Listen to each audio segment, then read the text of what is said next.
لیے کوئی جگہ نہ ہو، شعبدہ بازوں کے لیے کوئی جگہ نہ ہو۔ یہ ایمان کے لٹیرے، یہ ایمان لوٹنے والے ہیں، یہ ایمان پہ ڈاکہ ڈالنے والے ہیں۔ ان کے فتنوں سے معاشرہ پاک ہو اور سماج کا پورا دار و مدار اللہ پر توکل ہو۔ وعلی اللہ فتوکلوا ان کنتم مؤمنین، ہر معاملے میں اللہ پہ توکل کرو اگر واقعی تم مومن ہو۔ اور اس ایمانی تربیت کا تیسرا تقاضا یہ ہے کہ معاشرے کے ایک ایک فرد کی تربیت اللہ کے خوف کے سائے میں اس کی تربیت کی جائے، اللہ کی خوف کا احساس ایک ایک دل میں پیدا کیا جائے۔ معاشرے کا ہر فرد اللہ سے ڈرنے والا، معاشرے کا ہر مرد، معاشرے کی ہر عورت، معاشرے کا ہر بچہ، معاشرے کا ہر جوان اللہ سے ڈرنے والا ہو۔ سماج کے ایک ایک فرد کے ذہن میں یہ احساس ہو کہ ہم اللہ کی نگرانی میں ہیں، اللہ ہمیں دیکھ رہا ہے، اللہ ہمیں سن رہا ہے۔ اس احساس کے سائے میں سماج کی اور معاشرے کے ایک ایک فرد کی زندگی گزرتی ہو۔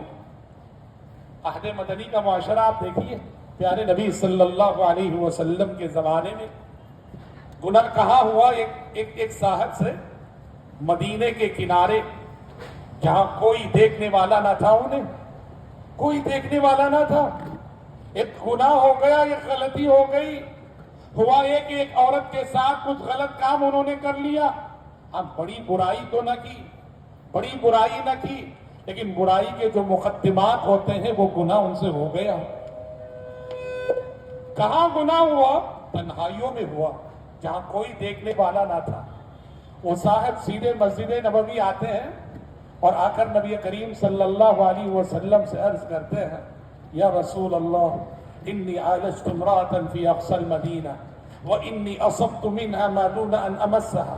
اے اللہ کے نبی، مدینے کے کنارے تنہائیوں میں آج مجھ سے گناہ ہو گیا ہے، غلطی ہو گئی ہے، بے چین ہوں، تڑپ رہا ہوں، مجھے پاک کر دیجئے نا اس گناہ کے دھبے سے، میں جس سزا کا مستحق ہوں وہ سزا دے دیجئے اور مجھے پاک کر دیجئے۔ نبی کریم صلی اللہ علیہ وسلم کے سامنے وہ اقرار کر رہا ہے۔ اتنے میں ظہر کی نماز کا وقت ہو گیا، آپ صلی اللہ علیہ وسلم نے اذان دینے کا حکم دیا، اذان ہوئی، نماز پڑھائی، اور نماز ختم ہوئی، پھر سے اٹھ کھڑے ہوئے، پھر سے اٹھ کھڑے ہوئے، پوری جماعت کے سامنے کہا، اے اللہ کے نبی، میں نے گناہ کیا ہے، مجھے سزا دے دیجئے، سزا دے کر گناہ کے اس دھبے سے پاک کر دیجئے۔ غور کیجئے نا، گناہ کہاں ہوا ہے؟ گناہ تنہائیوں میں ہوا ہے۔ کسی نے دیکھا ہے کیا؟ کسی نے نہیں دیکھا ہے۔ کسی نے ان کو یہاں بلایا کیا؟ کسی نے نہیں بلایا ہے۔ پھر کیوں آئے ہیں؟ ایمان، اللہ کا خوف، آخرت کی جواب دہی کا احساس۔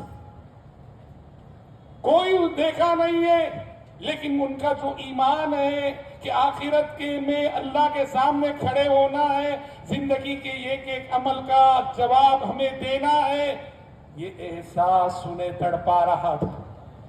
انسان سے غلطی ہو گئی، اب چاہ رہے تھے کہ کسی بھی قیمت سزا پا کر اس غلطی کے دھبے سے، گناہ سے پاک ہو جائیں۔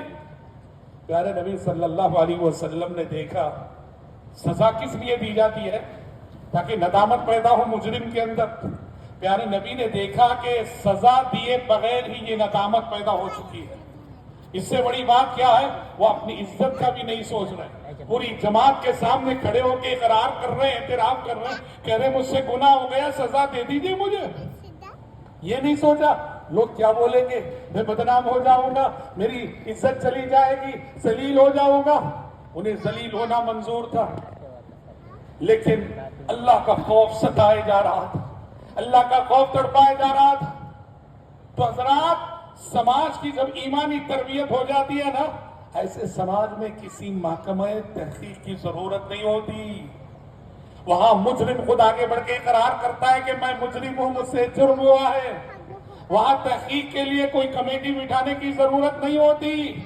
وہاں ایمان اسے آمادہ کرتا ہے، ایمان اسے یہ کہتا ہے کہ جو گناہ تم سے ہوا اس کا اقرار کرو، اعتراف کرو۔ حضرات، یہ پہلا نقطہ ہے، یہ پہلا قدم ہے۔ مثالی سماج کی تعمیر ایمان راسخ کے بغیر ناممکن ہے، عقیدہ صحیحہ کے بغیر ناممکن ہے، عقیدہ توحید کے بغیر ناممکن ہے۔ مثالی سماج چاہتے ہو، مثالی معاشرہ چاہتے ہو، تو پھر پورے سماج کی تربیت، ایمانی تربیت بہت ضروری ہے. یہ پہلی چیز. ایمانی تربیت کے بعد بھائیوں، دوسرا قدم کسی بھی سماج اور معاشرے کو مثالی بنانے کے لیے معاشرے کی اخلاقی تربیت. معاشرے کی اخلاقی تربیت. ایمان کے بعد اخلاق کا درجہ آتا ہے. سماج تبھی مثالی کہلائے گا جب ایمان اور عقیدے کے بعد اخلاق کا عنصر بھی اس کے اندر پایا جاتا.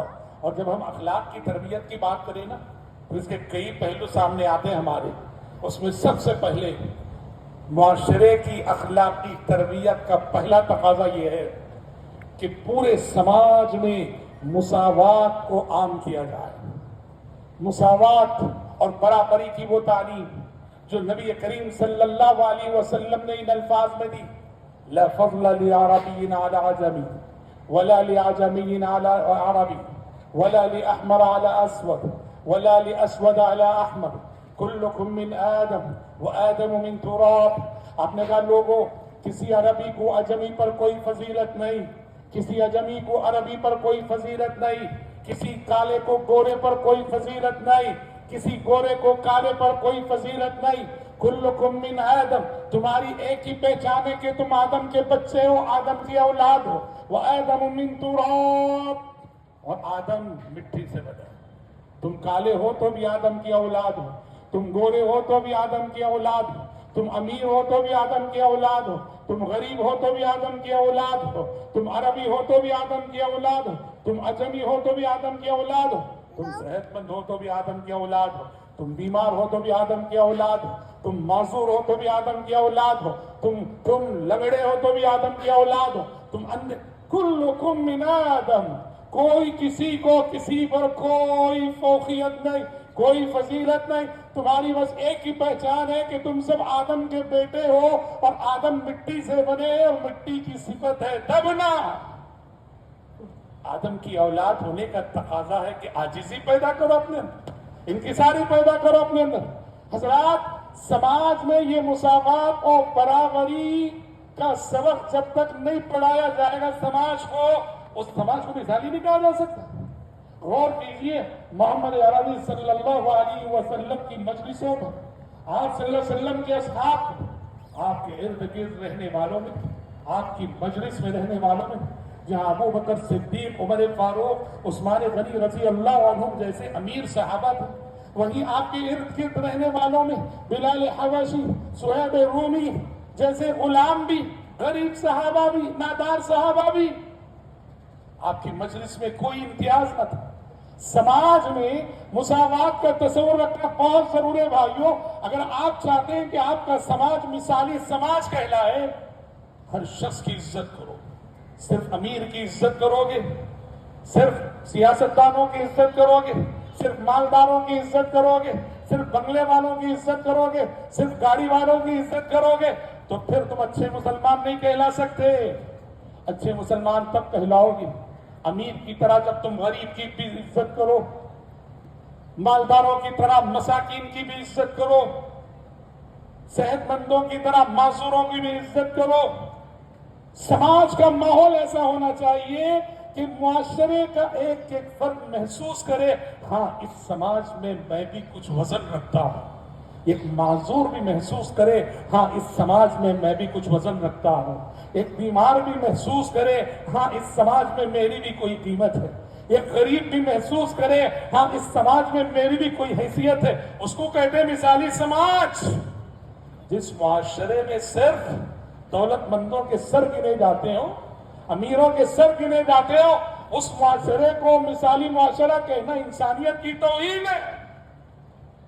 محمد عربی صلی اللہ علیہ وسلم کا قائم کردہ جو معاشرہ تھا، اس سماج کا مطالعہ کر کے دیکھو. آپ صلی اللہ علیہ وسلم نے سارے صحابہ کے ساتھ کیسا مساوی سلوک کیا. آپ نے سب کے دل جیتے، آپ نے سب کو متاثر کیا. آپ صلی اللہ علیہ وسلم کے سب گرویدہ ہوئے. کیا غلام، کیا آزاد، کیا مرد، کیا عورت، کیا امیر، کیا غریب، کیا گورے، کیا کالے، کیا عرب، کیا عجم، سب آپ پہ فدا تھے، سب آپ سے اتنا ہی قریب تھے. ابن ماجہ میں دیکھیے